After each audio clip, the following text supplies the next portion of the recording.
War. War never changes. Since the dawn of humankind, when our ancestors first discovered the killing power of rock and bone, blood has been spilled in the name of everything from God to justice to simple psychotic rage.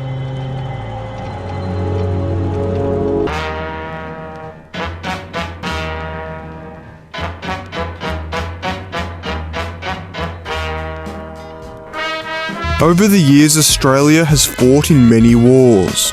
World War I, World War II, the Vietnam War, and by the way things are looking, in a couple years, probably World War III. But there's one war that the Australian military fought in that doesn't get nearly as much coverage as the big three. And that of course is the infamous Great Australian Emu War. You see, this war has been covered many times by many different people on YouTube, and is a topic that has amassed quite a few million views. But you see, a lot of these channels with millions and millions of views on their Emu War videos are all based in America. So what would they know? They weren't even there. And neither was I. But the one advantage that I have over these other channels is that I know how to pronounce emu properly. Anyway, that's enough waffle for now. It's time to get into the one time that the Australian military lost a war against birds that can't even fly.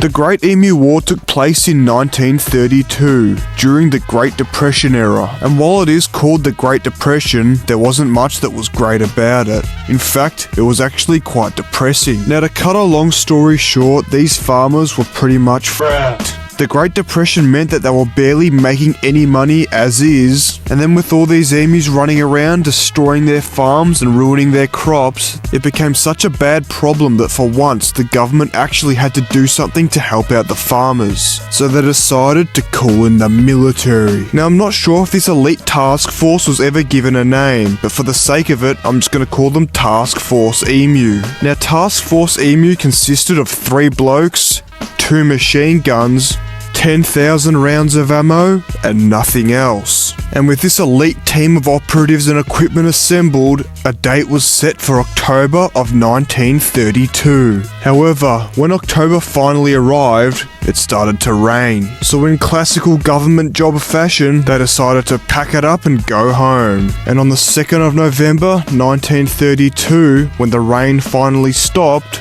war was declared. Now this is what the scoreboard looked like at this time. The Australian Army had to claw back some points. So on the 2nd of November, they decided to travel to Campion. No, not the school book supplier. This place in Western Australia. Now the plan was simple. They were going to try and herd the emus into a pack and pull a no Russian on them. But when the emus saw 3 blokes with machine guns pull up on them, naturally they decided to book it. Now obviously this made it very hard to target the emus, and of the 50 or so emus that they were targeting, they only managed to kill around 12. So with that one chalked up as another failure, they went back to the drawing board, and 2 days later, they tried again.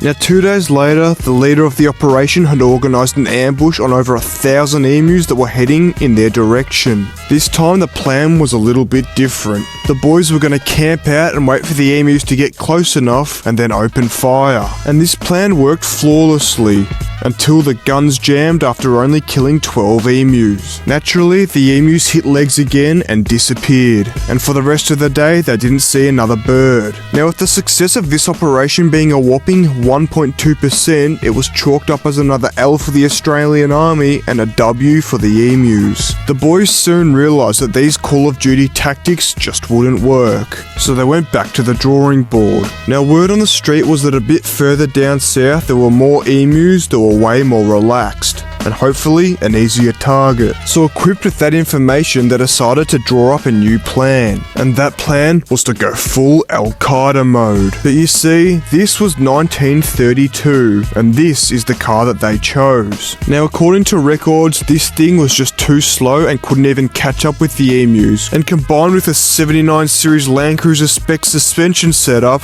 the gunner just couldn't aim straight. You see, if they had just waited 70 more years, they could have mounted the turret powered on the back of an AU Falcon with dual wishbone front suspension. Combine that with a whopping 157 kilowatts of power from factory and an option of a bench seat that could fit all three gunmen, the Emu would have gone the way of the Tasmanian Devil.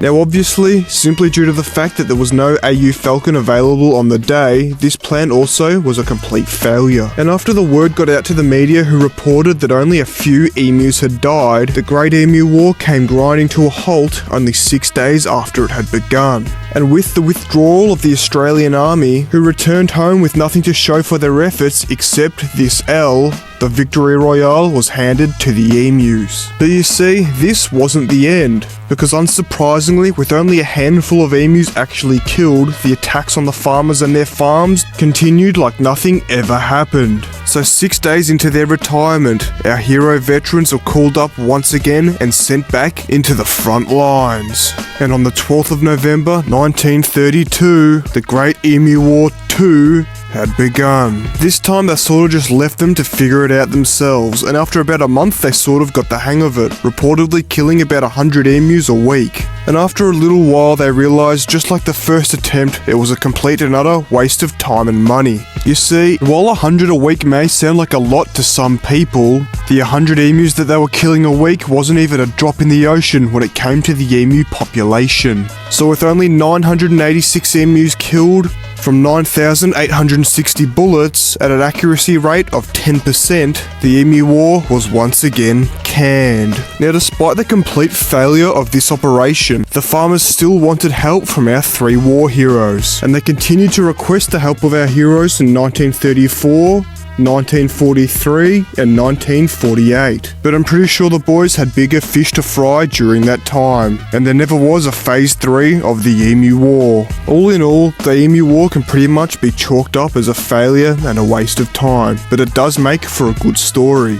After the Emu War had been fought and lost, the word had spread far and wide. Hey y'all, come look at this! And for once, the government let common sense prevail and decided that just simply putting up a fence would be sufficient to keep the emus out. But they also did introduce a bounty system where members of the public could get paid to kill the emus for them. You see, this bounty system was brought in 1923, and after the failure of the Emu War, they decided to continue it, resulting in over 57,000 emus killed over a 6-month period in 1934. So all in all, the simplest solution turned out to be the best, and hopefully our three war heroes got a fat government-funded check. And on that note, it's time to end. If you enjoyed this video, make sure to like, subscribe, comment, and share if you'd like to hear more teachings from the Prophet of Yorak Hunt. And if you enjoyed this video so much that you watched it all the way till the end, make sure to comment It's only a spoonful to let me know.